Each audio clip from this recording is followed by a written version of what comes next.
ರಾಷ್ಟ್ರೀಯ ಭಾವೈಕ್ಯತೆಯನ್ನು ಕುರಿತು ಅಧ್ಯಯನ ಮಾಡೋಣ. ಯಾವುದೇ ಒಂದು ದೇಶದಲ್ಲಿ ಅತ್ಯಂತ ಮಹತ್ವದ ಒಂದು ಭಾವನೆ ಏನು ಅಂತ ಹೇಳಿದ್ರೆ ನಾವೆಲ್ಲರೂ ಒಂದು ದೇಶದ ನಿವಾಸಿಗಳು, ನಾವೆಲ್ಲರೂ ಭಾರತೀಯರು ಎನ್ನುವಂತಹ ಒಂದು ಭಾವೈಕ್ಯತೆ. ಆ ಭಾವೈಕ್ಯತೆ ಅಂತಕ್ಕಂತಹದ್ದು ಅತ್ಯಂತ ಪ್ರಮುಖವಾಗ್ತಕ್ಕಂತಹ ಒಂದು ಸಂಗತಿ. ಯಾಕೆ ಅಂತ ಹೇಳಿದ್ರೆ ಒಂದು ದೇಶದ ಸಮಸ್ತ ಜನರನ್ನು ಒಗ್ಗೂಡಿಸ್ತಕ್ಕಂತಹ ಒಂದು ಶಕ್ತಿ ಇರ್ತಕ್ಕಂತಹದ್ದು ಆ ಒಂದು ಏಕತೆ ಎನ್ನುವಂತಹ ಭಾವನೆ ಇದೆ.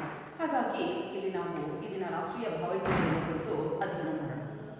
ಬೆಂಜಮಿನ್ ಎನ್ನುವಂತಹ ಒಬ್ಬ ಚಿಂತಕ ಏನು ಹೇಳ್ತಾನೆ ಅಂತ ಹೇಳಿದ್ರೆ, ರಾಷ್ಟ್ರೀಯ ಭಾವೈಕ್ಯತೆಯನ್ನು ಕುರಿತು ಹೇಳುವಾಗ ದೇಶವೊಂದರ ಸಮಸ್ತ ಜನರು ಒಂದು ಸಾಮಾನ್ಯ ಅನನ್ಯತೆಯೊಂದಿಗೆ ಒಂದುಗೂಡುವುದು. ಬೆಂಜಮಿನ್ ಹೇಳ್ತಕ್ಕಂತಹದ್ದು ದೇಶವೊಂದರ ಸಮಸ್ತ ಜನರು ಒಂದು ಸಾಮಾನ್ಯ ಅನನ್ಯತೆಯೊಂದಿಗೆ ಅಂದರೆ ಏಕತೆಯೊಂದಿಗೆ ಒಂದುಗೂಡುವುದು. ಅಂದರೆ ಸಮಸ್ತ ಜನರು ನಾವೆಲ್ಲರೂ ಒಂದೇ, ನಾವೆಲ್ಲರೂ ಒಂದು ದೇಶದ ನಿವಾಸಿಗಳು, ನಾವೆಲ್ಲರೂ ಭಾರತೀಯರು ಎನ್ನುವಂತಹ ಒಂದು ಭಾವನೆಯ ಚೌಕಟ್ಟಿಗೆ ಒಳಪಡ್ತಕ್ಕಂಥದ್ದು ಅತ್ಯಂತ ಮುಖ್ಯವಾಗುತ್ತದೆ. ಹಾಗೆಯೇ ಈ ರಾಷ್ಟ್ರೀಯ ಭಾವೈಕ್ಯತೆ ಅಂತಕ್ಕಂಥದ್ದು ಪ್ರತಿಯೊಬ್ಬ ವ್ಯಕ್ತಿಗಳಲ್ಲೂ ಪ್ರತಿಯೊಬ್ಬ ಪ್ರಜೆಯಲ್ಲೂ ಅತ್ಯಂತ ಅಗತ್ಯವಾಗಿ ಇರಲೇಬೇಕಾದಂತಹ ಒಂದು ಭಾವನೆಯನ್ನು ಸೂಚಿಸುತ್ತದೆ. ಹಾಗಾದರೆ ಈ ರಾಷ್ಟ್ರೀಯ ಭಾವೈಕ್ಯತೆ ನಾವು ರೂಪಿಸ್ಕೊಳ್ತಕ್ಕಂತಹ ಸಂದರ್ಭದಲ್ಲಿ ಅದು ವ್ಯಕ್ತವಾಗ್ತಕ್ಕಂತಹದ್ದು ಯಾವ ರೂಪದಲ್ಲಿ ಅಂತ ಹೇಳಿದ್ರೆ ರಾಷ್ಟ್ರ ನಿಷ್ಠೆಯ ಮೂಲಕ ಇದು ರೂಪುಗೊಳ್ಳುತ್ತದೆ. ರಾಷ್ಟ್ರೀಯ ಭಾವೈಕ್ಯತೆ ನಮಗೆ ಇಲ್ಲಿ ಮುಖ್ಯವಾಗ್ತಕ್ಕಂಥದ್ದು ಮತ್ತು ವ್ಯಕ್ತವಾಗ್ತಕ್ಕಂಥದ್ದು ರಾಷ್ಟ್ರ ನಿಷ್ಠೆಯ ಮೂಲಕ. ಆ ರಾಷ್ಟ್ರ ನಿಷ್ಠೆ ಅಂತಕ್ಕಂಥದ್ದು ನಾವೆಲ್ಲರೂ ಭಾರತೀಯರು, ನಾವೆಲ್ಲರೂ ಒಂದೇ ಎನ್ನುವ ಭಾವನೆಯ ಮೂಲಕ ವ್ಯಕ್ತವಾಗುತ್ತಾ ಹೋಗುತ್ತದೆ. ಅಂತಹದ್ದೊಂದು ರಾಷ್ಟ್ರ ನಿಷ್ಠೆ ಮತ್ತು ನಾವೆಲ್ಲರೂ ಒಂದೇ ಎನ್ನುವ ಭಾವನೆಯನ್ನು ಸೂಚಿಸ್ತಕ್ಕಂತಹ ಸಂದರ್ಭದಲ್ಲಿ ಇಡೀ ದೇಶದ ಏಕತೆಗೆ ಧಕ್ಕೆ ತರ್ತಕ್ಕಂತಹ ಶಕ್ತಿಗಳಿಂದ, ಇಡೀ ದೇಶದ ಏಕತೆಗೆ ಧಕ್ಕೆ ತರ್ತಕ್ಕಂತಹ ವಿಚ್ಛಿದ್ರಕಾರಕ ಶಕ್ತಿಗಳಿಂದ ದೂರ ಇರುವಂತಹ ಒಂದು ಪ್ರಯತ್ನವನ್ನು ಇಲ್ಲಿ ನಾವು ರೂಪಿಸ್ಕೊಳ್ತಕ್ಕಂತಹದ್ದು. ಯಾಕೆ ಅಂತ ಹೇಳಿದ್ರೆ ಒಂದು ದೇಶದ ಆಂತರಿಕ ಶಾಂತಿಗೆ ಧಕ್ಕೆ ತರ್ತಕ್ಕಂಥದ್ದಾಗಲಿ ಅಥವಾ ರಾಷ್ಟ್ರವಾಸಿಗಳಲ್ಲಿ ವಿಭಿನ್ನ ಭಾವನೆಗಳನ್ನು ಉಂಟು ಮಾಡ್ತಕ್ಕಂಥದ್ದಾಗಲಿ ಇದ್ಯಾವುದೂ ಆಗದೆ ಅಂತಹ ವಿಚ್ಛಿದ್ರಕಾರಕ ಶಕ್ತಿಗಳಿಂದ ದೂರ ಇದ್ದು ನಾವು ರಾಷ್ಟ್ರ ನಿಷ್ಠೆ ಎನ್ನುವಂಥ ಭಾವನೆಯನ್ನು ಬೆಳೆಸ್ಕೊಳ್ಬೇಕಾಗುತ್ತೆ. ಇಲ್ಲಿ ಸಾಮಾಜಿಕ ಸಾಂಸ್ಕೃತಿಕ ಒಂದು ಚೌಕಟ್ಟಿಗೆ ನಾವು ಒಳಪಡಬೇಕಾಗುತ್ತೆ. ನಾವೆಲ್ಲರೂ ಭಾರತೀಯರು, ವಿ ಆರ್ ಆಲ್ ಇಂಡಿಯನ್ಸ್ ಎನ್ನುವಂತಹ ಒಂದು ಭಾವನೆ ಈ ಒಂದು ರಾಷ್ಟ್ರದ ಏಕತೆಯನ್ನು ಸಾರ್ತಕ್ಕಂಥದ್ದು, ರಾಷ್ಟ್ರೀಯ ಭಾವೈಕ್ಯತೆಯನ್ನು ಸಾರ್ತಕ್ಕಂಥದ್ದು, ನ್ಯಾಷನಲ್ ಇಂಟಿಗ್ರಿಟಿ ಅಂತಕ್ಕಂತಹದ್ದನ್ನು ಇಲ್ಲಿ ಸೂಚಿಸ್ತಕ್ಕಂತಹದ್ದೊಂದು ಕಲ್ಪನೆ ಆಗಿರಬೇಕು. ಹಾಗಾದರೆ ಇಲ್ಲಿ ಭಾವೈಕ್ಯತೆ ಅಂತಕ್ಕಂಥದ್ದು ಅದು ನಮ್ಮ ಸಮಗ್ರತೆಯನ್ನು ಕೂಡ ಪ್ರತಿನಿಧಿಸ್ತಕ್ಕಂತಹ ಒಂದು ವ್ಯವಸ್ಥೆ ಆಗಿದೆ. ನಾವೆಲ್ಲರೂ ಭಾರತೀಯರು ಎನ್ನುವ ಒಂದು ಭಾವನೆಯನ್ನು ಮೂಡಿಸ್ತಕ್ಕಂಥದ್ದು. ಆ ಭಾವನೆ ನಮ್ಮೆಲ್ಲರಲ್ಲೂ ಕೂಡ ಸದಾಕಾಲ ಜಾಗೃತವಾಗಿರಬೇಕು. ನಾವೆಲ್ಲರೂ ಒಂದು ದೇಶದ ನಿವಾಸಿಗಳು, ನಾವು ಭಾರತೀಯರು, ವಿ ಆರ್ ಆಲ್ ಇಂಡಿಯನ್ಸ್ ಅಂತಕ್ಕಂತಹ ಒಂದು ಭಾವನೆ ಇಲ್ಲಿ ಅತ್ಯಂತ ಮಹತ್ವದ ಆಗಿರಬೇಕು. ಆ ಥರದ ಒಂದು ಭಾವನೆಯಲ್ಲಿ ಸಾಧ್ಯ ಆಗಬೇಕು. ಇದು ಪ್ರತಿಯೊಂದು ದೇಶದಲ್ಲೂ ಪ್ರತಿಯೊಬ್ಬ ಪ್ರಜೆಯಲ್ಲೂ ಅತ್ಯಗತ್ಯವಾಗಿ ಇರಲೇಬೇಕಾದಂತಹ ಒಂದು ಪರಿಕಲ್ಪನೆ ಆಗಿದೆ. ಆದರೆ ಇವತ್ತೇನಾಗ್ತಾ ಇದೆ, ರಾಷ್ಟ್ರದ ಏಕತೆಗೆ ಧಕ್ಕೆ ತರ್ತಕ್ಕಂತಹ ಅನೇಕ ಪ್ರಯತ್ನಗಳು ಇವತ್ತು ಇಲ್ಲಿ ನಡೀತಾ ಇದೆ. ನೋಡಿ, ಇದು ಅತ್ಯಂತ ಅಪಾಯಕಾರಿಯಾದಂತಹ ಒಂದು ಬೆಳವಣಿಗೆ. ಯಾಕೆ ಅಂತ ಹೇಳಿದ್ರೆ ತನ್ನ ದೇಶದ ಪ್ರಜೆಗಳಲ್ಲಿ ಆ ದೇಶದ ಬಗ್ಗೆ ಅಭಿಮಾನ, ಸಮಸ್ತ ಜನರಲ್ಲಿ ನಾವೆಲ್ಲರೂ ಒಂದೇ ಎನ್ನುವ ಅನನ್ಯತೆ, ಒಂದು ಏಕತೆ, ಆ ಭಾವನೆ ಇರಬೇಕು. ಆದರೆ ಆ ಭಾವನೆಯನ್ನು ಛಿದ್ರಗೊಳಿಸ್ತಕ್ಕಂತಹ ಹಲವಾರು ಪ್ರಸಂಗಗಳು ಇವತ್ತು ನಮ್ಮ ಮುಂದೆ ಎದುರಾಗ್ತಕ್ಕಂಥದ್ದಿದೆ. ಹಾಗಾದರೆ ಯಾಕೆ ಹೀಗಾಗ್ತಾ ಇದೆ? ಯಾವ ಕಾರಣಕ್ಕಾಗಿ ನಮ್ಮಲ್ಲಿ ಆ ಭಾವನೆ ಅಂತಕ್ಕಂತಹದ್ದು ರೂಪುಗೊಳ್ಳಕ್ಕಾಗದೆ ಇಲ್ಲಿ ಛಿದ್ರಗೊಳ್ತಾ ಇದೆ ಎನ್ನುವಂತಹದ್ದನ್ನು ನಾವು ಆಲೋಚನೆ ಮಾಡುವಾಗ ಇವತ್ತು ರಾಷ್ಟ್ರೀಯ ಭಾವೈಕ್ಯತೆಯನ್ನು ನಾವು ಒತ್ತಾಯಪೂರ್ವಕವಾಗಿ ಬೆಳೆಸಲೇಬೇಕಾದಂತಹ ಒಂದು ಬಗೆಯ ವ್ಯವಸ್ಥೆ ಅಂತಕ್ಕಂಥದ್ದು ಇಲ್ಲಿ ನಿರ್ಮಾಣ ಆಗಿಬಿಟ್ಟಿದೆ. ಯಾಕೆ ಅಂದರೆ ಅಂತಹ ರಾಷ್ಟ್ರೀಯ ಭಾವೈಕ್ಯತೆಗೆ ಅನೇಕ ಸವಾಲುಗಳಿದ್ದಾವೆ. There are so many challenges. ಇಲ್ಲಿ ಅನೇಕ ಸವಾಲುಗಳಿದ್ದಾವೆ. ಯಾವುದರ ಬಗ್ಗೆ? ರಾಷ್ಟ್ರದ ಏಕತೆಯನ್ನು ನಾವು ಹೊಂದುವಲ್ಲಿ, ರಾಷ್ಟ್ರದ ಏಕತೆಯನ್ನು ಕಲ್ಪಿಸಿಕೊಳ್ಳುವಲ್ಲಿ ಇವತ್ತು ಹಲವಾರು ಸವಾಲುಗಳಿದ್ದಾವೆ, ಹಲವಾರು ಸಮಸ್ಯೆಗಳಿದ್ದಾವೆ. ಹಾಗಾದರೆ ಅಂತಹ ಯಾವ ಸಮಸ್ಯೆಗಳು ನಮ್ಮ ರಾಷ್ಟ್ರದ ಏಕತೆಗೆ ಧಕ್ಕೆಯನ್ನು ತರ್ತಾ ಇದ್ದಾವೆ? ಯಾವ ಸವಾಲುಗಳು ನಮ್ಮ ರಾಷ್ಟ್ರದ ಒಂದು ಏಕತೆಯನ್ನು ಭಂಗಗೊಳಿಸ್ತಾ ಇದ್ದಾವೆ ಎನ್ನುವಂತಹದನ್ನು ನಾವಿಲ್ಲಿ ಅಧ್ಯಯನ ಮಾಡಬೇಕಾಗುತ್ತೆ. ವಿದ್ಯಾರ್ಥಿಗಳಿದು 10 ಅಂಕಗಳ ಒಂದು ಪ್ರಾಮುಖ್ಯತೆಯನ್ನು ಪಡ್ಕೊಳ್ತಕ್ಕಂತಹ ಪ್ರಶ್ನೆ ಕೂಡ ಆಗಿದೆ. ನಮ್ಮ ರಾಷ್ಟ್ರೀಯ ಭಾವೈಕ್ಯತೆಯ ಸವಾಲುಗಳನ್ನು ಕುರಿತು ಚರ್ಚಿಸಿ ಅಥವಾ ವಿಶ್ಲೇಷಿಸಿ ಅಂತೇಳಿ ಪ್ರಶ್ನೆ ಇರ್ತದೆ. ಹಾಗಾದರೆ ಯಾವೆಲ್ಲ ಸವಾಲುಗಳು ಇವತ್ತು ನಮ್ಮ ಮುಂದೆ ಇದ್ದಾವೆ? ರಾಷ್ಟ್ರೀಯ ಭಾವೈಕ್ಯತೆಯ ಸವಾಲುಗಳು.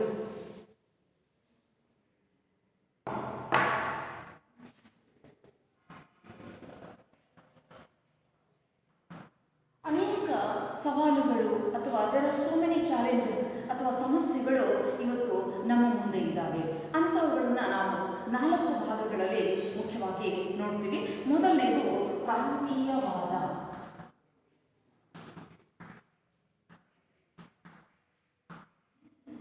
ಅಥವಾ ಪ್ರಾಂತೀಯತೆ ಅಥವಾ ಪ್ರಾದೇಶಿಕವಾಗಿರ್ತಕ್ಕಂತಹ ಒಂದು ಮನೋಭಾವ ಅಂತಕ್ಕಂಥದ್ದು ಇವತ್ತು ನಾವು ಎದುರಿಸ್ತಕ್ಕಂತಹ ಸವಾಲಿನಲ್ಲಿ ಅತ್ಯಂತ ಪ್ರಾಮುಖ್ಯತೆಯನ್ನು ಪಡ್ಕೊಳ್ತೀವಿ. ಈ ಪ್ರಾಂತೀಯತೆ ಅಥವಾ ಪ್ರಾಂತೀಯವಾದ, ಪ್ರಾದೇಶಿಕವಾದ ಅಂತಕ್ಕಂಥದ್ದು ಏನನ್ನು ಸೂಚಿಸುತ್ತೆ? ನಾವು ಒಂದು ನಿರ್ದಿಷ್ಟ ಅಥವಾ ನಮ್ಮ ಪ್ರಾಂತದ ಬಗ್ಗೆ ಅತಿಯಾದ ನಿಷ್ಠೆಯನ್ನು ಹೊಂದತಕ್ಕಂಥದ್ದು ಮತ್ತು ಅನ್ಯ ಪ್ರಾಂತಗಳ ಬಗ್ಗೆ, ಇತರ ಪ್ರದೇಶಗಳ ಬಗ್ಗೆ ಅಸಹನೆಯ ಭಾವನೆಯನ್ನು ಹೊಂದತಕ್ಕಂಥದ್ದು.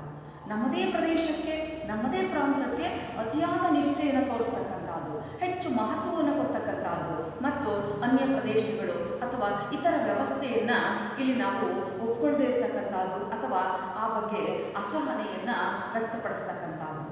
ಈ ಥರದ ಪ್ರಾಂತೀಯವಾದಂತಕ್ಕಂಥದ್ದು ಒಂದು ದೇಶದ ಚೌಕಟ್ಟಿನಲ್ಲಿ ರೂಪುಗೊಳ್ಳಬೇಕಾದಂತಹ ರಾಷ್ಟ್ರೀಯ ಭಾವೈಕ್ಯತೆಯನ್ನು ಸಡಿಲಗೊಳಿಸುತ್ತದೆ. ಆ ಭಾವವನ್ನು ಅದು ಇಲ್ಲಿ ಚಿತ್ರಗೊಳಿಸ್ತದೆ. ಹಾಗಾದರೆ ಯಾವೆಲ್ಲ ರೂಪದಲ್ಲಿ ನಮ್ಮ ಪ್ರಾಂತೀಯವಾದ ಅಥವಾ ಪ್ರಾಂತೀಯತೆ ಅಂತಕ್ಕಂಥದ್ದು ನಮಗಿಲ್ಲಿ ವ್ಯಕ್ತವಾಗುತ್ತೆ? ನೋಡಿ, ಭಾರತ ಹಲವಾರು ರಾಜ್ಯಗಳನ್ನು ಹೊಂದಿರತಕ್ಕಂತಹ ಒಂದು ದೇಶ. ಇದು ವೈವಿಧ್ಯತೆಯನ್ನು ಒಳಗೊಂಡಿರ್ತಕ್ಕಂತಹ ಒಂದು ದೇಶ. ಅಂತಹ ವೈವಿಧ್ಯತೆಯ ಚೌಕಟ್ಟಿನಲ್ಲಿ ಏಕತೆಯನ್ನು ಮೂಡಿಸ್ತಕ್ಕಂಥದ್ದು ಅಷ್ಟು ಸುಲಭದ ಸಂಗತಿ ಅಲ್ಲ. ಯಾಕೆಂದರೆ ಇದು ಬಹುಧರ್ಮೀಯರ ನಾಡು, ಬಹುರೂಪಿ ಸಮಾಜ. ಇಂತಹ ಬಹುರೂಪಿ ಸಮಾಜದಲ್ಲಿ ಏಕತೆಯನ್ನು ರೂಪಿಸ್ತಕ್ಕಂಥದ್ದು ಸದಾಕಾಲ ಒಂದು ಸವಾಲಿನಂತಹ ರೂಪದಲ್ಲಿಯೇ ಕಾಣ್ತಾ ಇರ್ತದೆ. ಹಾಗಾದರೆ ಅದರ ಜೊತೆಗೆ ಇಲ್ಲಿ ಪ್ರಾಂತೀಯ ಭಾವನೆ, ಅತಿಯಾದ ತಮ್ಮ ಪ್ರಾಂತದ ಬಗ್ಗೆ ನಿಷ್ಠೆ ಅಂತಕ್ಕಂಥದ್ದು ಸೇರಿಕೊಂಡಾಗ ಏನಾಗುತ್ತೆ, ಅದು ಮತ್ತಷ್ಟು ಇಲ್ಲಿ ಗಂಭೀರವಾದಂತಹ ಸ್ವರೂಪವನ್ನು ತಳೆಯುತ್ತೆ. ಹಾಗಾದರೆ ಆ ರೂಪದಲ್ಲಿ ಇರ್ತಕ್ಕಂತಹ ಒಂದು ಪ್ರಾಂತೀಯತೆ ಅಂತಕ್ಕಂತಹದ್ದು ಯಾವೆಲ್ಲ ರೂಪದಲ್ಲಿ ನಮಗಿಲ್ಲಿ ಕಂಡು ಬರ್ತದೆ ಎನ್ನುವಂತಹದನ್ನು ನೋಡೋದಾದರೆ ಕೆಲವು ಪ್ರಕಾರಗಳಿದ್ದಾವೆ. 4 ಪ್ರಕಾರಗಳನ್ನು ನಾವು ಈ ಪ್ರಾಂತೀಯವಾದದಲ್ಲಿ ನೋಡ್ತೀವಿ. ಪ್ರಾಂತೀಯವಾದದ ಒಂದು ಪ್ರಕಾರದಲ್ಲಿ ಪ್ರತ್ಯೇಕ ರಾಷ್ಟ್ರಕ್ಕಾಗಿ ಬೇಡಿಕೆ.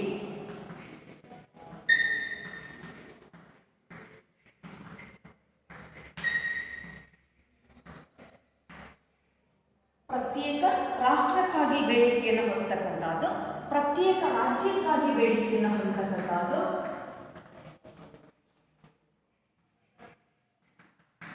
ಪ್ರತ್ಯೇಕ ರಾಜ್ಯಕ್ಕಾಗಿ ಬೇಡಿಕೆಯನ್ನು ಹೊಂದತಕ್ಕಂತಹದ್ದು, ಮತ್ತೊಂದು ಅಂತರರಾಜ್ಯ ವಿವಾದಗಳು ಮತ್ತು ಪೂರ್ಣ ಪ್ರಮಾಣದ ರಾಜ್ಯಕ್ಕಾಗಿ ಬೇಡಿಕೆ.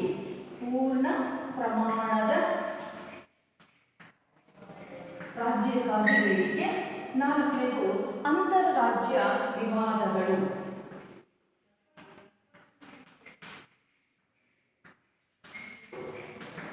ಈ 4 ಪ್ರಾಂತೀಯವಾದ ಅಥವಾ ಪ್ರಾಂತೀಯತೆಯ ಚೌಕಟ್ಟಿನಲ್ಲಿ ರಾಷ್ಟ್ರದ ಭಾವೈಕ್ಯತೆಗೆ ಸವಾಲಿನ ರೂಪದಲ್ಲಿ ಇರತಕ್ಕಂತಹ ಸಂಗತಿಗಳು. ಹಾಗಾದರೆ ಮೊದಲನೇದು ಪ್ರತ್ಯೇಕ ರಾಷ್ಟ್ರಕ್ಕಾಗಿ ಇಲ್ಲಿ ಬೇಡಿಕೆಯನ್ನು ವ್ಯಕ್ತಪಡಿಸ್ತಕ್ಕಂಥದ್ದು, ಬೇಡಿಕೆಯನ್ನು ಇಡ್ತಕ್ಕಂಥದ್ದು. ನೋಡಿ, ಭಾರತ ಅಂತಕ್ಕಂಥದ್ದು ಸಂವಿಧಾನಾತ್ಮಕವಾಗಿ ಒಂದು ಭೌಗೋಳಿಕ ಚೌಕಟ್ಟಿಗೆ ಒಳಪಟ್ಟಂತಹ ಒಂದು ದೇಶ. ತನ್ನದೇ ಆದಂತಹ ಒಂದು ಗಡಿ ಭಾಗವನ್ನು ವ್ಯವಸ್ಥಿತವಾಗಿ ರೂಪಿಸಿಕೊಂಡಂತಹ ಅತ್ಯಂತ ಬೃಹತ್ ಪ್ರಮಾಣದ ಪ್ರಜಾಸತ್ತಾತ್ಮಕ ದೇಶ ಎನ್ನುವಂತಹ ಒಂದು ಹೆಗ್ಗಳಿಕೆ ಭಾರತದ್ದು. ಅಂತಹದರ ಚೌಕಟ್ಟಿನಲ್ಲಿ ಇವತ್ತು ಪ್ರತ್ಯೇಕ ರಾಷ್ಟ್ರಗಳಿಗಾಗಿ, ಪ್ರತ್ಯೇಕ ರಾಷ್ಟ್ರದ ಕಲ್ಪನೆಗಾಗಿ ಇವತ್ತು ಬೇಡಿಕೆ ಅಂತಕ್ಕಂಥದ್ದು ಎದುರಾಗ್ತಾ ಇದೆ. ಒಂದು ದೇಶದ ಚೌಕಟ್ಟಿನಲ್ಲಿ, ಒಂದು ರಾಷ್ಟ್ರದ ಚೌಕಟ್ಟಿನಲ್ಲಿ ಮತ್ತೊಂದು ರಾಷ್ಟ್ರದ ಬೇಡಿಕೆಯನ್ನು ಇಡತಕ್ಕಂಥದ್ದು ಅತ್ಯಂತ ಅಪಾಯಕಾರಿಯಾದಂತಹ ಸವಾಲು. ದೇಶದ ಸಮಗ್ರತೆಗೆ ಒಂದು ಅಪಾಯಕಾರಿಯಾಗಿರ್ತಕ್ಕಂಥ ಸವಾಲು. ಅಂತಲ್ಲಿ ನಾವು ನೋಡ್ತೀವಿ, ಪ್ರತ್ಯೇಕ ರಾಷ್ಟ್ರಕ್ಕಾಗಿ ಉದಾಹರಣೆಗೆ ಖಲಿಸ್ತಾನ ಆಗಿರ್ಬೋದು, ದ್ರಾವಿಡಸ್ಥಾನ ಆಗಿರ್ಬೋದು ಅಂತಹವುಗಳು. ಖಲಿಸ್ತಾನ ಎನ್ನುವಂತಹ ಪ್ರತ್ಯೇಕ ರಾಷ್ಟ್ರಕ್ಕಾಗಿ ಬೇಡಿಕೆ, ದ್ರಾವಿಡಸ್ಥಾನ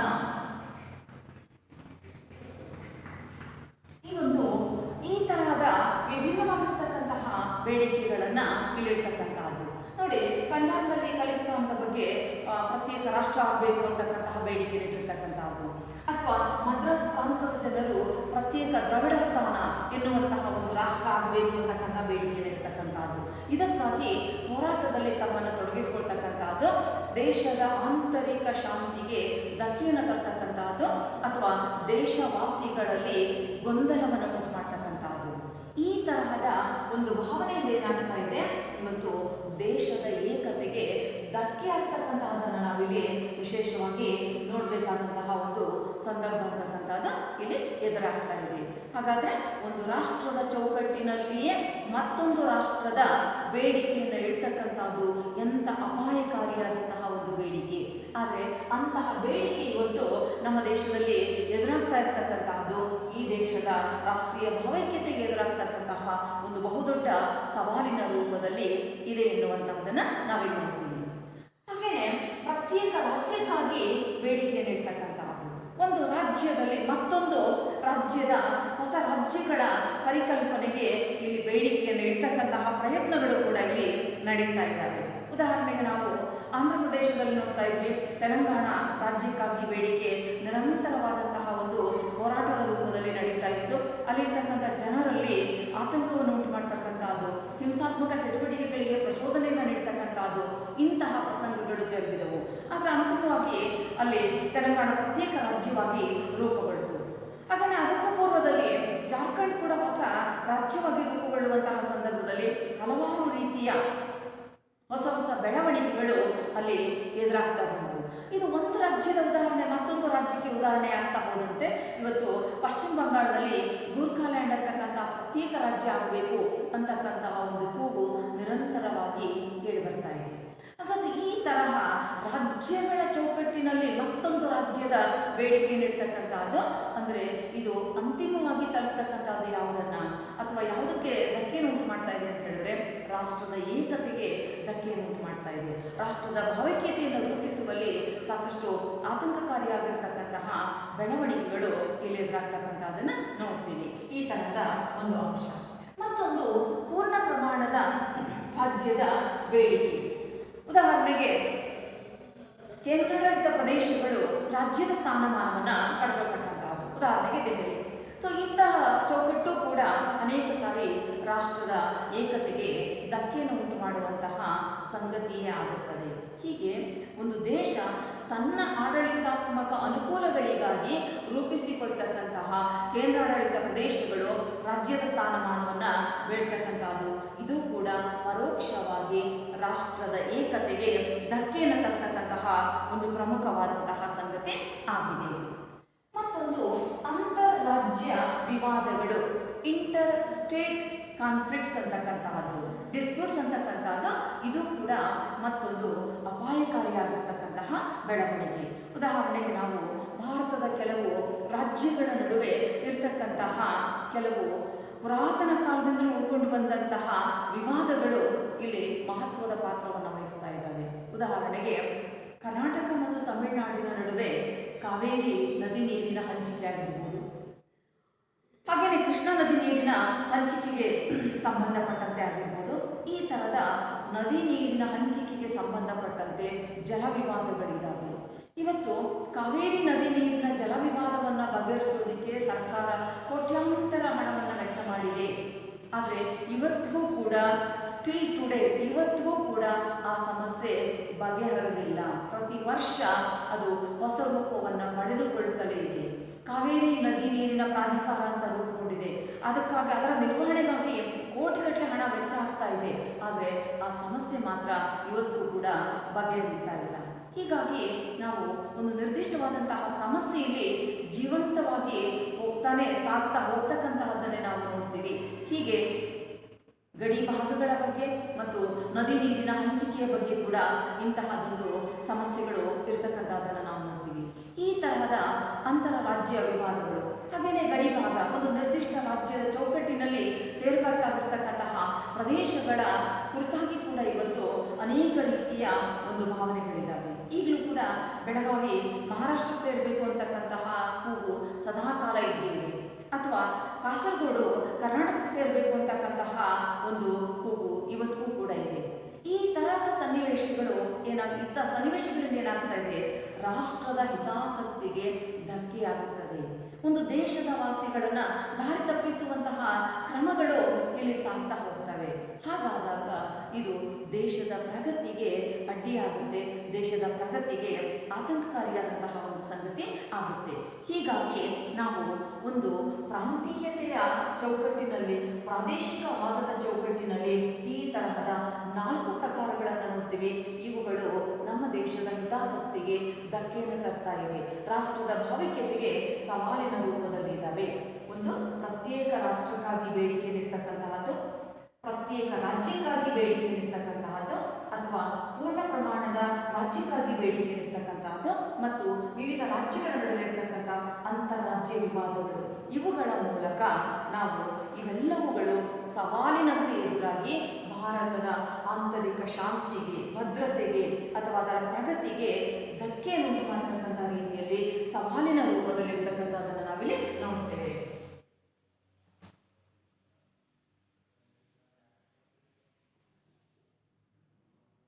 ಸವಾಲುಗಳಲ್ಲಿ ಮತ್ತೊಂದು ಎರಡನೆಯದು ಕೋಮುವಾದ.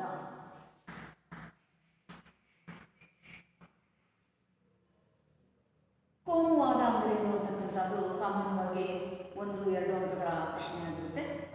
ಒಂದು ಕೋಮಿನ ಜನರು ಮತ್ತೊಂದು ಕೋಮಿನ ಬಗ್ಗೆ ದ್ವೇಷ, ಅಸಹನೆಯ ಭಾವನೆಯನ್ನು ಹೊಂದತಕ್ಕಂಥದ್ದು ಕೋಮುವಾದ, ಕಮ್ಯುನಲಿಸಂ ಅಂತಕ್ಕಂಥದ್ದು. ಹಾಗಾದರೆ ಇನ್ನು ಸರಳವಾಗಿ ಒಂದು ಧರ್ಮದ ಜನರು ಇನ್ನೊಂದು ಧರ್ಮದ ಬಗ್ಗೆ ಅಸಹನೆಯ ಭಾವನೆಯನ್ನು ವ್ಯಕ್ತಪಡಿಸ್ತಕ್ಕಂಥದ್ದು, ಆ ಕಾರಣಕ್ಕಾಗಿ ಧಾರ್ಮಿಕ ಮನೋಭಾವಗಳ ಕಾರಣಕ್ಕಾಗಿ ಧಕ್ಕೆಯಾಗುವಂತಹ ವಾತಾವರಣವನ್ನು ನಿರ್ಮಿಸ್ತಕ್ಕಂಥದ್ದು ಇಲ್ಲಿನ ಒಂದು ವಿಶೇಷವಾಗಿರ್ತಕ್ಕಂತಹ ಸಂಗತಿ ಆಗಿರುತ್ತದೆ. ಈಗ ನಾವು ಈ ಹಿಂದೆ ಅಧ್ಯಯನ ಮಾಡಿದ್ದೀವಿ, ಭಾರತ ಬಹುಧರ್ಮೀಯರ ನಾಡು. ಇಲ್ಲಿ ಜಗತ್ತಿನ ಎಲ್ಲ ಧರ್ಮದ ಜನರು ಭಾರತದಲ್ಲಿ ನೆಲೆಸಿದ್ದಾರೆ ಅಂತಕ್ಕಂಥದ್ದನ್ನು ಈ ಹಿಂದೆ ಅಧ್ಯಯನ ಮಾಡಿದ್ದೀವಿ.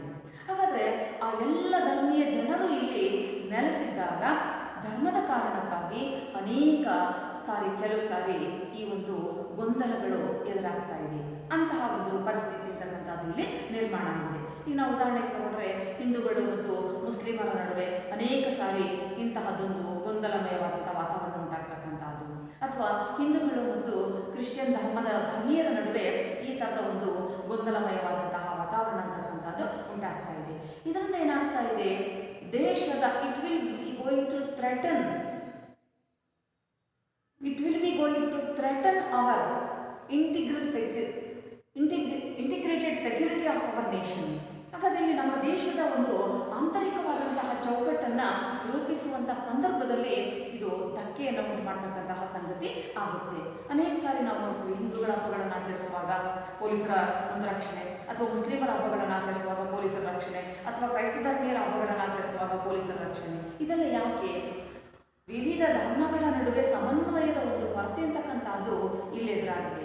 ಬೇರೆ ಬೇರೆ ಧರ್ಮಗಳ ನಡುವೆ ಇಲ್ಲಿ ಆಂತರಿಕವಾದಂತಹ ಒಂದು ಶಾಂತಿ, ಸುವ್ಯವಸ್ಥೆ ಅಂತಕ್ಕಂಥದ್ದು, ಹೊಂದಾಣಿಕೆಯ ಸಹಬಾಳ್ವೆ ಅಂತಕ್ಕಂಥದ್ದು ಇಲ್ಲದೆ ಇರತಕ್ಕಂಥದ್ದು ಇಲ್ಲಿ ಮುಖ್ಯವಾದಂತಹ ಒಂದು ಕಾರಣ ಆಗ್ತಾ ಇದೆ.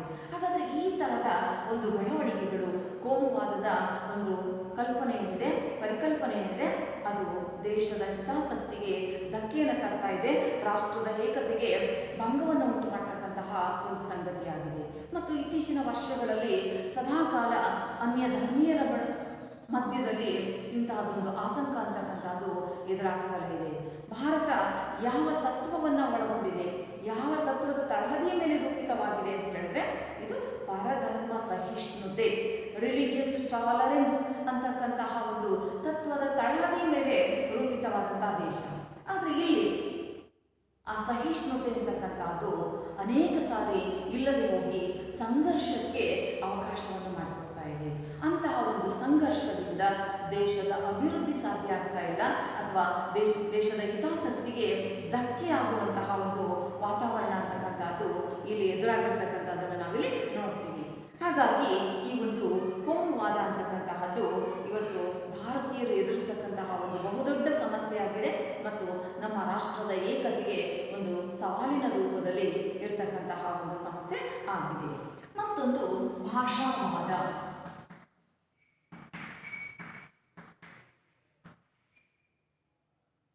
ಭಾರತವನ್ನ ನಾವು ಭಾಷೆಗಳ ಸಂಗ್ರಹಾಲಯ ಅಂತ ಕೂಡ ಹಿಂದೆ ಕರೆದಿದ್ದೀವಿ. ಅಂದರೆ ಇಲ್ಲಿ ಸಾವಿರಾರು ಸಂಖ್ಯೆಯಲ್ಲಿನ ಭಾಷೆಗಳು ಈ ದೇಶದಲ್ಲಿದ್ದಾವೆ. ಉದಾಹರಣೆಗೆ 1652ಕ್ಕೂ ಅಧಿಕ ಸಂಖ್ಯೆಯಲ್ಲಿರ್ತಕ್ಕಂತಹ ಭಾಷೆಗಳನ್ನು ಭಾರತ ಅಂತಕ್ಕಂಥದ್ದು ಹೊಂದಿದೆ. ಹಾಗಾದ್ರೆ ಆ ತರಹದ ಸಾವಿರಾರು ಸಂಖ್ಯೆ ಹೊಂದಿರತಕ್ಕಂತಹ ಭಾಷೆಗಳಲ್ಲಿ ವಿವಿಧ ರಾಜ್ಯಗಳು ರೂಪಿಸಿಕೊಂಡಂತಹ ಮಾತೃಭಾಷೆಯ ಪರಿಕಲ್ಪನೆಯ ಚೌಕಟ್ಟನ್ನು ಒಳಗೊಂಡಂತೆ ಇಲ್ಲಿನ ರಾಜ್ಯಗಳು ದ್ವಿಭಾಷಾ ಸೂತ್ರವನ್ನು, ತ್ರಿಭಾಷಾ ಸೂತ್ರವನ್ನು ಅಳವಡಿಸಿಕೊಂಡಿವೆ. ಆದರೆ ಎಷ್ಟೋ ಸಾರಿ ಇಲ್ಲಿ ಕೆಲವೊಂದು ಗೊಂದಲಗಳು ಆಗ್ತಾ ಇದ್ದಾವೆ. ಉದಾಹರಣೆಗೆ ಇವತ್ತಿಗೂ ಕೂಡ ತಮಿಳುನಾಡು ಅಂತಕ್ಕಂಥ ರಾಜ್ಯವು ಹಿಂದಿ ಭಾಷೆಯನ್ನು ವಿರೋಧಿಸ್ತಾ ಇದೆ. ನಮ್ಮ ರಾಷ್ಟ್ರ ಭಾಷೆ ಅಂತ ಒಪ್ಕೊಂಡ್ರು ಕೂಡ ಹಿಂದಿ ಭಾಷೆಯನ್ನು ವಿರೋಧಿಸ್ತಾ ಇದೆ. ಇಲ್ಲಿ ಏನು ಹೇಳಲಾಗ್ತಾ ಇದೆ, ಹಿಂದಿಯನ್ನು ಅನಾವಶ್ಯಕವಾಗಿ ನಮ್ಮ ಮೇಲೆ ಹೇರಲಾಗ್ತಿದೆ ಎನ್ನುವಂಥ ಭಾವನೆಯನ್ನು ಅವರು ವ್ಯಕ್ತಪಡಿಸ್ತಾ ಇದ್ದಾರೆ. ಹಾಗಾದರೆ ಈ ಥರದ ಭಾಷಾ ಗೊಂದಲಗಳು ಮತ್ತು ಆಯಾ ರಾಜ್ಯಗಳ ಚೌಕಟ್ಟಿನಲ್ಲಿರ್ತಕ್ಕಂತಹ ಅನ್ಯ ಭಾಷೆಗಳನ್ನು ಮಾತನಾಡ್ತಕ್ಕಂತಹ ಜನರಲ್ಲಿ ಕೂಡ ಅನೇಕ ಸಾರಿ ಗೊಂದಲಗಳಿದ್ದಾವೆ. ಇನ್ನೊಂದು ರಾಜ್ಯಕ್ಕೆ ಹೋದಾಗ ತಮ್ಮ ರಾಜ್ಯದ ಭಾಷೆಯನ್ನು ಅಲ್ಲಿ ಒಂದು ಸಂಘರ್ಷದ ರೂಪಗೊಳಿಸ್ತಕ್ಕಂತಹ ಅನೇಕ ಪ್ರಯತ್ನಗಳು ಇಲ್ಲಿ ನಡೀತಾ ಇದ್ದಾವೆ. ಕರ್ನಾಟಕದಲ್ಲಿ ಬಹಳ ಹಿಂದೆಯೇ ಈ ಒಂದು ತಮಿಳು ಭಾಷೆಯ ಬಗ್ಗೆ ಈ ಥರದ ವಾದ ವಿವಾದಗಳು, ಸಂಘರ್ಷಗಳು ಸಾಕಷ್ಟು ಸಾರಿ ನಡೆದು ಹೋಗಿದ್ದಾವೆ. ಹಾಗಾದರೆ ಇಂತೆಲ್ಲ ಭಾವನೆಗಳು ಏನನ್ನು ತೋರಿಸುತ್ತೆ? ಒಂದು ದೇಶದ ಹಿತಾಸಕ್ತಿಗೆ ಧಕ್ಕೆಯನ್ನು ತರ್ತಕ್ಕಂತಹ ಒಂದು ಸಂಗತಿಯಾಗಿದೆ ಈ ಥರದ ಭಾಷಾ ಪ್ರೇಮ, ಅತಿಯಾದ ಭಾಷಾ ಪ್ರೇಮ. ನಮ್ಮದೇ ಭಾಷೆ ಬಗ್ಗೆ ಇರತಕ್ಕಂಥ ಅತಿಯಾದ ಭಾಷಾ ಪ್ರೇಮವು ಇನ್ನೊಂದು ಭಾಷೆಯ ಬಗ್ಗೆ ತಿರಸ್ಕಾರದ, ದ್ವೇಷದ ಭಾವನೆಯನ್ನು ವ್ಯಕ್ತಪಡಿಸುವಾಗ ಉಂಟಾಗ್ತಕ್ಕಂಥ ಸಂಘರ್ಷಗಳು ಇಡೀ ದೇಶದ ಆಂತರಿಕ ಶಾಂತಿಗೆ ಧಕ್ಕೆಯನ್ನು ತರ್ತಕ್ಕಂತಹ ಸನ್ನಿವೇಶಗಳನ್ನು ಇದು ರೂಪಿಸುತ್ತದೆ. ಈ ತರಹ ಇರ್ತಕ್ಕಂತಹ ಭಾಷಾವಾದವು ಕೂಡ ಇಲ್ಲಿ ಅನೇಕ ರೂಪದ ಸವಾಲಿನಂತೆ ಇದೆ. ಮತ್ತೊಂದು ಉಗ್ರವಾದ ಮತ್ತು ಭಯೋತ್ಪಾದನೆ.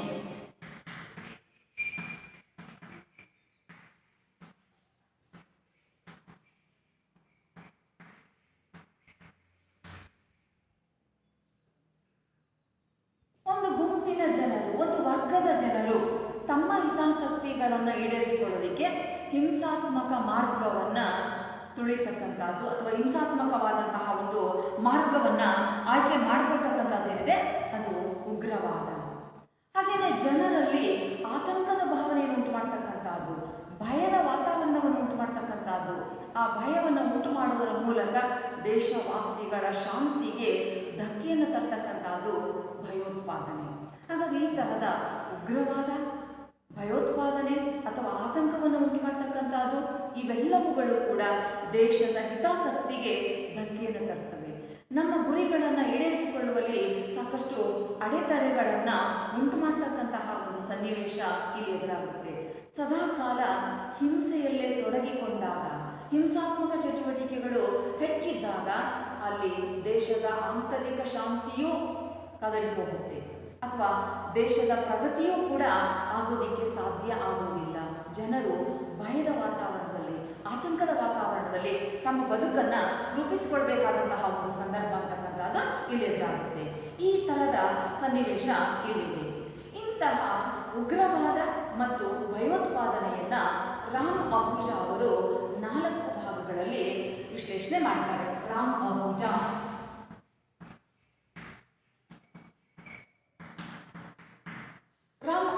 ಅವರು 4 ಭಾಗಗಳಲ್ಲಿ ಈ ತರದ ಒಂದು ಅಂಶಗಳನ್ನು ಅವರು ವಿಶ್ಲೇಷಣೆ ಮಾಡ್ತಾರೆ. ಒಂದು, ಪಂಜಾಬಿನ ಖಲಿಸ್ತಾನದ ಬೇಡಿಕೆ.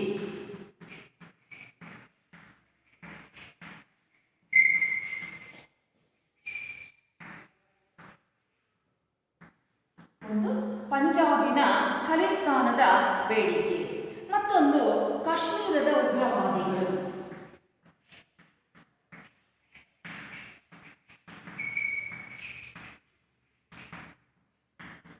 ಕಾಶ್ಮೀರದ ಉಗ್ರವಾದಿಗಳು. ಮತ್ತೊಂದು, ನಕ್ಸಲೀಯರ ಚಟುವಟಿಕೆಗಳು.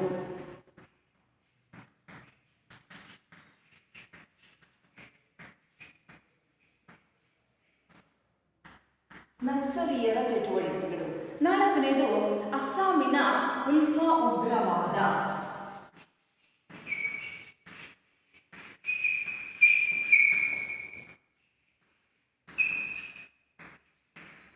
ಈ 4 ರೂಪದಲ್ಲಿ ರಾಮ್ ಅಹುಜಾ ಅವರ ಪ್ರಕಾರ ಉಗ್ರವಾದ ಮತ್ತು ಭಯೋತ್ಪಾದನೆ ಅಂತಕ್ಕಂಥದ್ದು ಈ 4 ರೂಪದಲ್ಲಿದ್ದು ಅದು ದೇಶದ ಹಿತಾಸಕ್ತಿಗೆ ಧಕ್ಕೆಯನ್ನು ತಕ್ಕಂತಹ ಒಂದು ಸಂಗತಿಯಾಗಿದೆ ಎನ್ನುವಂತಹದ್ದು. ಸೊ ಈಗಾಗಲೇ ನಾವು ಪ್ರತ್ಯೇಕ ರಾಷ್ಟ್ರಕ್ಕಾಗಿ ಬೇಡಿಕೆ ಎನ್ನುವಂತಹ ಸಂದರ್ಭದಲ್ಲಿ ಗಮನಿಸಿದ್ದೀವಿ. ಪಂಜಾಬ್ನಲ್ಲಿ ಖಲಿಸ್ತಾನದ ಬೇಡಿಕೆ ಅಂತಕ್ಕಂಥದ್ದು ಸಾಕಷ್ಟು ಸಂಘರ್ಷವನ್ನು ಉಂಟು ಮಾಡಿದಂತಹ ಒಂದು ಸಂಗತಿಯಾಗಿತ್ತು. ಹಾಗಾದರೆ ಪಂಜಾಬ್ನಲ್ಲಿ ಪ್ರತ್ಯೇಕ ರಾಷ್ಟ್ರಕ್ಕಾಗಿ ಅವರು ಬೇಡಿಕೆಯನ್ನು ಇಟ್ಟುಕೊಂಡು ಸ್ವರ್ಣ ಮಂದಿರದಲ್ಲಿ ಉಗ್ರವಾದಿಗಳು ಅಡಕೊಳ್ತಾ ಹೋಗ್ತಕ್ಕಂಥದ್ದು, ಅವರನ್ನು ಅಲ್ಲಿಂದ ಹೊರತರಿಸೋದಕ್ಕೆ ಮಿಲಿಟರಿ ಪಡೆಯನ್ನು ಬಳಸ್ಕೊಳ್ತಕ್ಕಂಥದ್ದು, ಅದು ಮುಂದೆ ಅನೇಕ ದೊಡ್ಡ ದೊಡ್ಡ ಪ್ರಮಾಣದ ಸಂಘರ್ಷಗಳಿಗೆ ಅವಕಾಶವನ್ನು ಮಾಡಿಕೊಡ್ತು. ಮುಂದುವರಿದು ಅದು ಹಿಂದೂ ಧರ್ಮೀಯರು ಮತ್ತು ಸಿಖ್ ಧರ್ಮೀಯರ ನಡುವೆ ಸಾಕಷ್ಟು ಗೊಂದಲದ ಒಂದು ವಾತಾವರಣವನ್ನು ಉಂಟು ಮಾಡ್ತು. ಅದಕ್ಕಾಗಿ ಬ್ಲೂ ಸ್ಟಾರ್ ಆಪರೇಷನ್ ಅಂತಕ್ಕಂತಹ ಒಂದು ಒಂದು ಉಗ್ರವಾದಿಗಳನ್ನು ದಮನ ಮಾಡೋದಕ್ಕೆ ಬಳಕೆ ಮಾಡಿಕೊಳ್ಬೇಕಾದಂತಹ ಒಂದು ಘಟಕವಾಗಿ ಆ ಬ್ಲೂ ಸ್ಟಾರ್ ಆಪರೇಷನ್ ಅಂತಕ್ಕಂಥದ್ದು ರೂಪುಗೊಳ್ಬೇಕಾಯಿತು. ನೋಡಿ, ಈ ಥರದ ಚಟುವಟಿಕೆಗಳಿಂದ ಏನಾಗುತ್ತೆ, ಒಂದು ರಾಷ್ಟ್ರದ ಚೌಕಟ್ಟಿನಲ್ಲಿ ಮತ್ತೊಂದು ರಾಷ್ಟ್ರದ ಒಂದು ಬೇಡಿಕೆ ಅಂತಕ್ಕಂಥದ್ದು ಇಡೀ ದೇಶದ ತಳಪಾಯಕ್ಕೆ ಅದು ಅಪಾಯವನ್ನು ಉಂಟು ಮಾಡ್ತಕ್ಕಂತಹ ಒಂದು ಸಂಗತಿಯಾಗುತ್ತೆ. ಹಾಗಾದರೆ ಆ ಥರದ ಒಂದು ಬೇಡಿಕೆಗಳು ಇಲ್ಲಿ ಎದುರಾಗ್ತಕ್ಕಂಥದ್ದು ಮತ್ತು ಆ ರೂಪದ ಅನೇಕ ಸಮಸ್ಯೆಗಳು ಇಲ್ಲಿ ಕಂಡುಬಂದು ಇವತ್ತಿಗೂ ಕೂಡ ಅಲ್ಲಿನ ಒಂದು ಹೋರಾಟ ಕಡಿಮೆ ಆಗಿದೆ ಅಂತ ಅನಿಸ್ತು.